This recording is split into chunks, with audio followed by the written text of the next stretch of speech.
Bonjour à tous, bienvenue, nous sommes lundi, le lundi, vous le savez, c'est la NBA sur le stream.fr et sur la chaîne YouTube de First Team, vous nous regardez peut-être à 18h, mais nous sommes là, en forme. Comment tu vas, Erwan? Ça va très bien, Todd. Moi ça va, Todd, tu m'appelles Todd. J'avais envie de t'appeler Todd aujourd'hui. Ouais, c'est un petit surnom affectueux que qu'Erwan me donne depuis ce week-end, et notre petit week-end en amoureux à Amsterdam.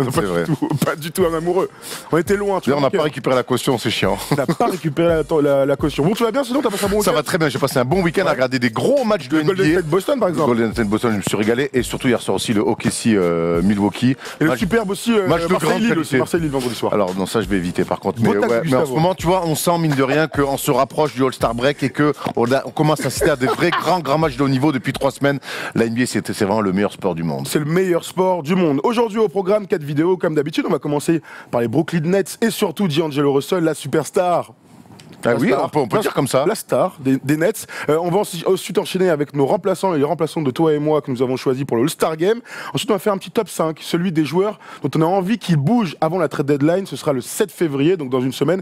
On va peut-être faire un live, on en reparlera un peu plus tard. Enfin, on finira avec une petite FAQ, la foire aux questions. On a récupéré plein de questions sur Instagram, sur Twitter, sur Facebook. Vous pourrez aussi en poser en direct. On y répondra bien volontiers. Mais avant de commencer, Erwan, tu sais que jeudi dernier, nous étions en live avec NBA 2K. Donc on a joué à NBA 2K19 pendant plus de 3 heures sur le stream. On s'est bien marré d'ailleurs. On s'est bien marré avec Wax, Scott Jordan, avec Brocky et avec Slimane. C'était super, on a commenté, on a joué. Enfin surtout moi, parce que toi à la fin t'as joué. J'ai joué, j'ai gagné d'ailleurs. T'as gagné. Et donc il y avait plein de cadeaux à gagner sur Twitter. 4 lots incroyables des jeux, hein, une édition légendaire comme ça pour le 20e anniversaire de 2K. Aussi des maillots, des t-shirts, celui de Tony Parker, celui de Kyrie Irving, celui de Frank Ntilikina. Signé. Donc, les vainqueurs ont été tirés au sort. On en reparlera dans une heure à la fin du live ou dans la dernière vidéo sur YouTube. Et ce sera donc la FAQ. Donc, à la fin de la FAQ, si vous êtes sur YouTube, eh bien, vous aurez le nom des vainqueurs. T'es prêt, Erwan? Je n'attends que ça. On a fait toutes les annonces. C'est parti. On part dans le New Jersey. C'est parti. Pas du tout dans le Jersey.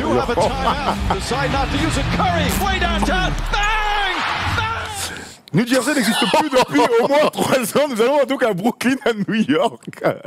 Donc les New Jersey Nets, pas du tout les Brooklyn Nets donc de D'Angelo Russell, sont magnifiques depuis quelques semaines. C'est la meilleure équipe depuis 25 matchs. Ils enchaînent les victoires dans la conférence Est pour remonter à une incroyable 6e place.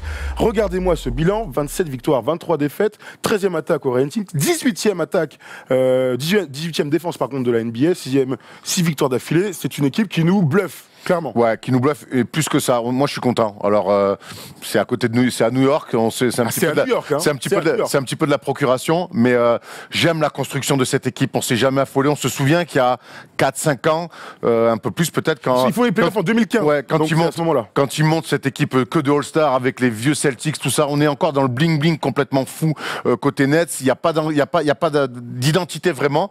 Et je trouve qu'ils ont galéré, mais ils se sont construits petit à petit. Alors c'est clair qu'il y a moins de pression chez les Nets que chez les Knicks, mais ce que font les Nets, ça devrait en inspirer beaucoup, et notamment leurs voisins de Manhattan. Ce qui est dingue, c'est qu'avec le rachat de la franchise par Mikhail Prokhorov, on s'en souvient, qui avait fait des annonces incroyables, on imaginait que cette équipe allait jouer les premiers rôles très rapidement, et c'est vrai qu'il a fallu d'abord s'effondrer complètement, ne plus avoir de choix de draft, et mettre des hommes en place. On en a déjà parlé plutôt souvent, Sean Marks, l'ancien de San Antonio, en place de GM, et donc Kenny Atkinson, avec qui, tu vas nous le dire pour la 12e fois, mais j'adore, avec qui tu as joué. Contre qui j'ai joué? Steph a joué avec, et moi j'ai joué contre lui. Donc quand il était à Épinal. Tout à fait. Et moi je l'ai eu, il était coach assistant au PBR. C'était un joueur très incroyable. C'était étonnant de le voir rapidement dans les coaching staff de NBA, puisqu'il a grappillé des places rapidement. Aujourd'hui, il est head coach et il fait du très bon travail. Alors allons directement sur ce qui nous intéresse, c'est D'Angelo Russell. D'Angelo Russell est un joueur avec un talent immense, mais il a fallu qu'il arrive, j'ai envie de dire, à maturité, c'est-à-dire en 2019, pour voir le réel niveau qu'il pouvait atteindre. Pas que. T'es le premier à dire, à juste titre, sauf pour Frank Ntilikina, mais qu'il faut laisser du temps, à des jeunes joueurs qui finalement maintenant ne restent plus qu'un an à la fac. Oui, il faut leur laisser du temps. Et je suis assez d'accord avec toi.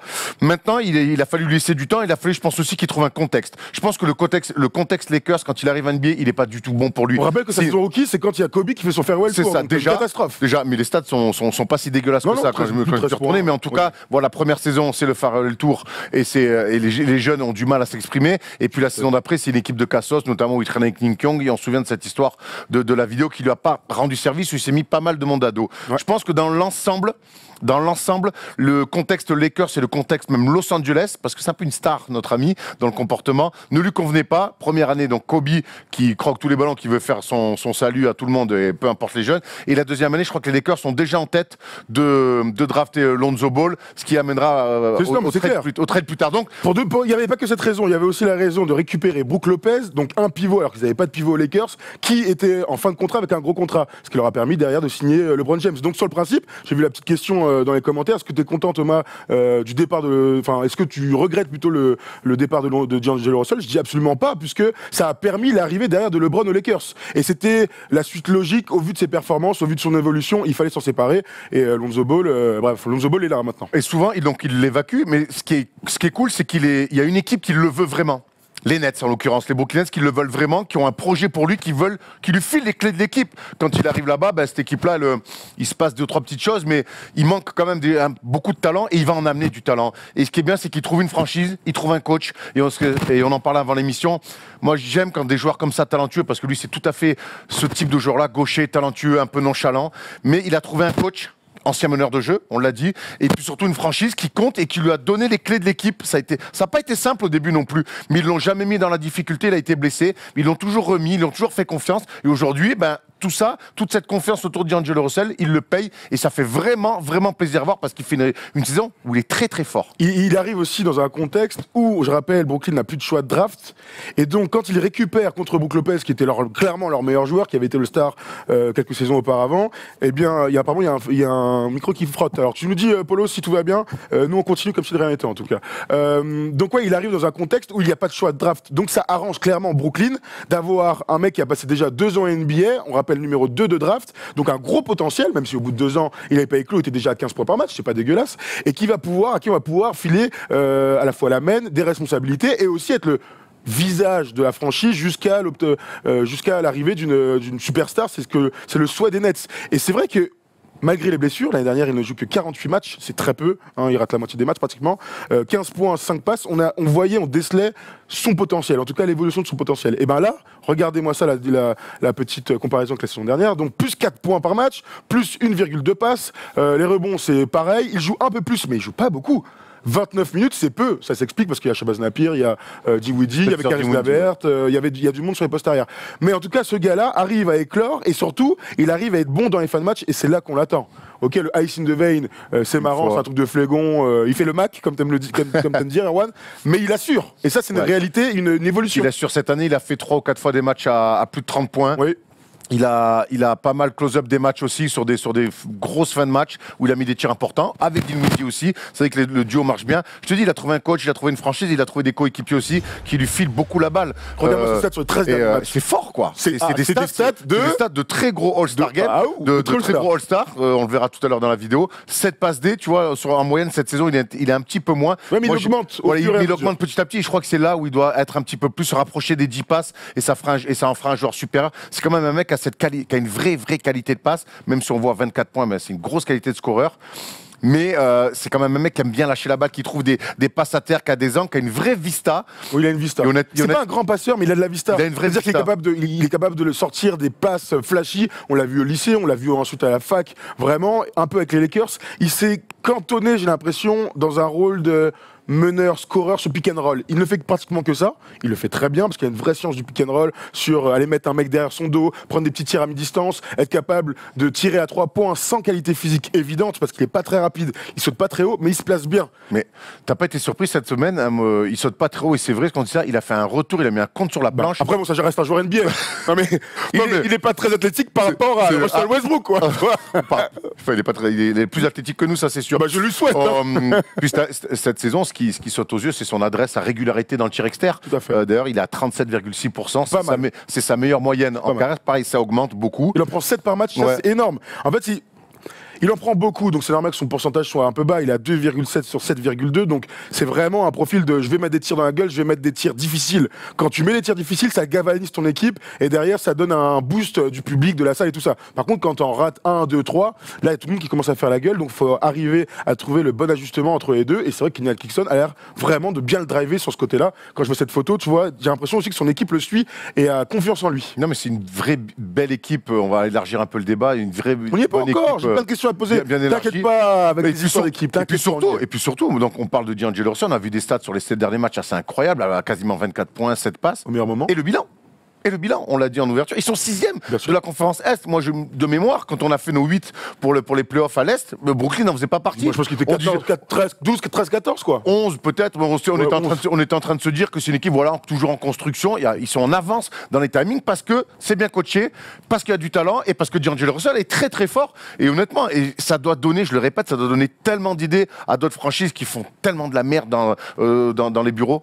Donc il faut prendre les mecs des Spurs, on est toujours là-dessus.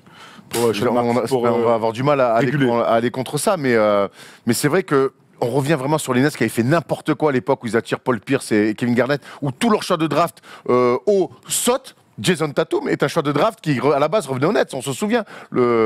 C'est les Boston qui récupèrent ça, ce haut choix de draft. Et c'est vrai d'aller chercher D'Angelo Russell, c'était pour eux choper un mec avec un peu d'expérience, mais surtout un vrai potentiel futur. Ils ont le nez très très creux. Quelques questions, Erwan. On va parler du All-Star Game dans exactement 5 minutes. Donc je te pose la question, est-ce que tu penses qu'il a sa place au All-Star Game? Oui, clairement. D'ailleurs, on verra sur toi. Oui, moi je le mets sans problème. Bilan. Perf individuel et puis des actions qui ont marqué des esprits. Donc moi je le mets clairement. Ouais, je le mets clairement. Blessure de John Wall en plus, qui est out pour la saison. Et Oladipo sur le poste derrière. Oladipo sur le poste derrière. Et puis tiens, on peut se lancer dans une petite hiérarchie des meneurs à l'Est et on va voir que finalement, c'est ce que j'ai fait hier soir, que finalement D'Angelo Russell, évidemment tu le mets. Et ben alors du coup, dans la hiérarchie des meilleurs meneurs, de la conférence Est, qui est-ce qu'on met devant? John Wall est devant, malgré la blessure. Sur le potentiel, Kyrie Irving. Après, il y a Kemba Walker qui est dans le 5 du All-Star Game. Ouais, qui a mis des énormes cartons sur le début de saison.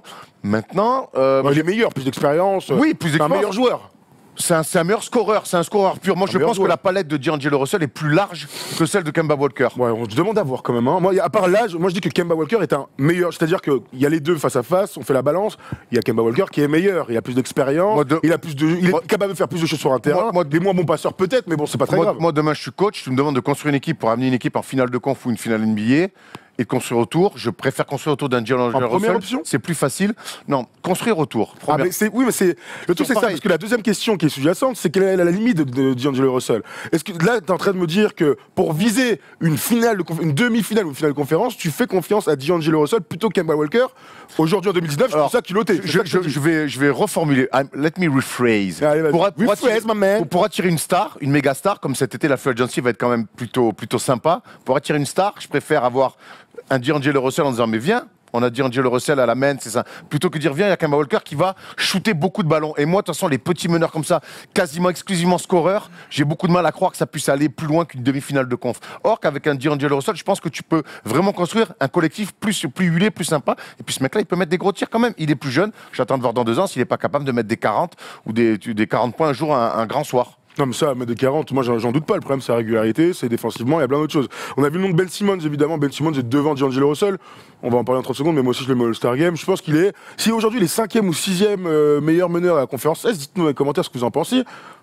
Je trouve que c'est une évolution merveilleuse. Moi, ça fait des années que je parle de lui. Je l'adore. Il a le profil de superstar. Je suis content de le voir à ce niveau-là. Maintenant, d'être 5e ou 6e, c'est une belle progression pour un mec de 22 ans. Bledsoe Brogdon à Milwaukee. Moi, je dis que Bledsoe fait. Ouais, c'est pas simple.